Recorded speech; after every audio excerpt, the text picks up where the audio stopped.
You've heard from the one Matovu claiming that depression symptoms is associated to evil spirits.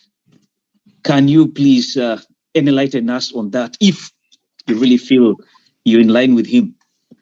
First and foremost, thank you, Mr. Matovu, for the compliment. I'm taking that with both my hands. Yeah. And about evil spirits, that is, of course, what I hear and still from where I come from. Which one are you taking with both your hands? That Oyakanga? The one of Kuyaka. Okay. But also I can thank the light too. Yeah. Okay. Mm-hmm. Yeah. But where I come from, yes, that's what they say, because it is unheard. It's not talk about. It's something. It's supposed to be back there. And if something happens whereby the people around you don't understand you, they'll call you names. And if you're lucky, maybe they'll take you to the local witch doctor and they'll do some rituals on you. For me, until recently, there is this set called psychose, when you're in psychosis.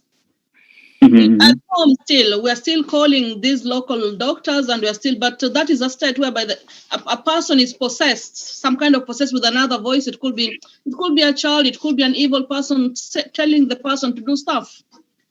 And that, I think, that is what Abu is referring to. So for me, I've allowed myself to look at it with both eyes, whereby I see it now as an illness, and not as who says or something that somebody has been witchcraft.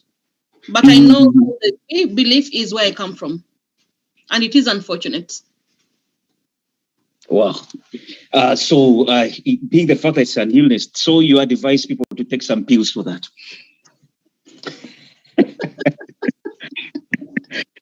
Anyway, there is I like the way you approach your area, but we're talking about a depression, and if you come to think about it, it's a major depression disorder. At times, doctors, they tend to call it, you tend to call it, is it MDD, major depression disorder? Yes.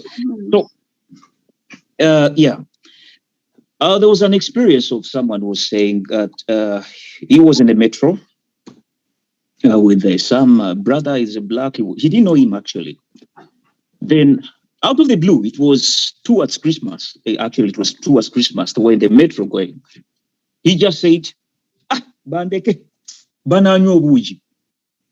When the train is just silent.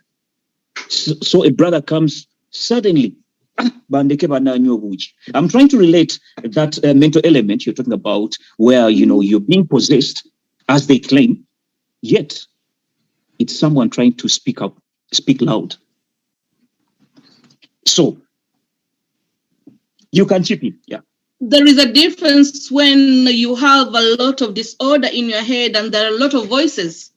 And then I believe that most of us have them, because even with me, when Mr. Fahad or you are speaking, I'm speaking alone here, and and I could choose to say it loud.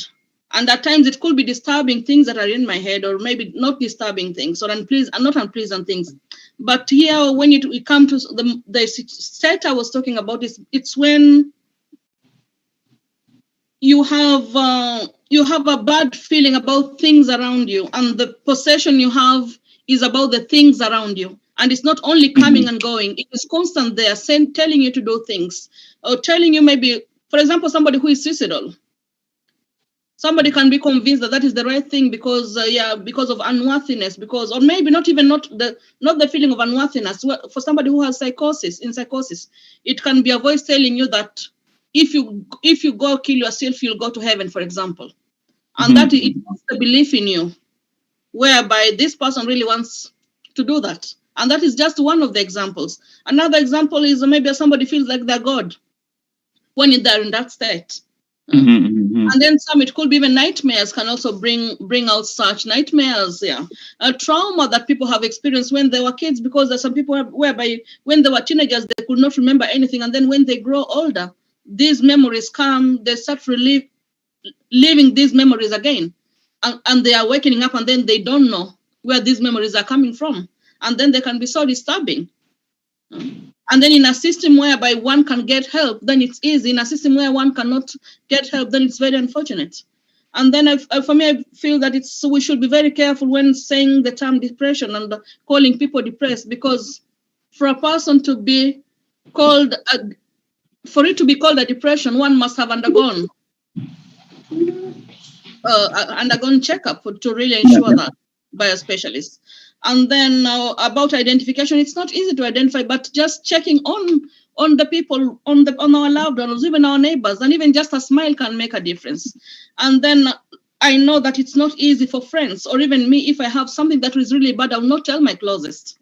But just telling these people around us whom we see that they're going through something that going through a hard time, we can tell them, I understand it's hard and maybe you don't want to tell me, but please talk to somebody. Just talking to somebody. I have teenage boys, not even teenagers, they're more than teenagers because they're the young 18. I always tell them that it is important to talk to somebody.